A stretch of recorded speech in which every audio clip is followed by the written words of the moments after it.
भारत में संदिग्ध एमपॉक्स रोगी चिन्हट सतर्क हैला स्वास्थ्य मंत्रालय। आसंतु जानिबा एहार सर्विसेस खबर विषय रे। दुनिया रे एमपॉक्स संक्रमण द्रुत गति व्यापीबारे लागिछि। आफ्रिका परे यूरोपीय देश मानकरे मध्य एही भूताणु व्यापीबारे लागिछि, जाहाकु नै विश्व स्वास्थ्य संगठन सतर्क सूचना जारी करिछि। सेपटे भारत में एमपॉक्स रो जणे संदिग्ध रोगी चिन्हट हेबा परे स्वास्थ्य मंत्रालय को सतर्क करा जाइछि।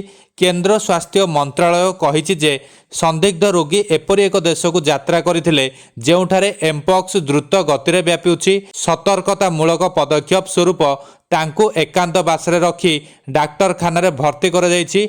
मामला को निश्चित करिबा पई तांको नमूना परीक्षा करा जाउछि। स्वास्थ्य मंत्रालय कहिछि जे तांकर लक्षण गुड़िक एनसीडीसी द्वारा पूर्वर उल्लेख करा जाइतिबा लक्षण सहित समान एवं कौनसी अनावश्यक चिंतार कौनसी कारण नाही। रोगी जनक हस्पिटाल रे अछंती, तांकर स्वास्थ्य अवस्था स्थिर रहिछि बोली मंत्रालय पक्षरु कुहा जाइछि। विश्व रे एमपॉक्स मामला द्रुत गति रे वृद्धि पाउछि। एहा आफ्रिका रे द्रुत गति रे व्यापीबा सहित उभय वयस्क और शिशुंकु संक्रमित करुछि। एहा द्वारा विशेषकर शिशुंकर मृत्यु मध्य वृद्धि पाउछि, जहा वायुबाहित हेबार चिंता बढ़ाउछि।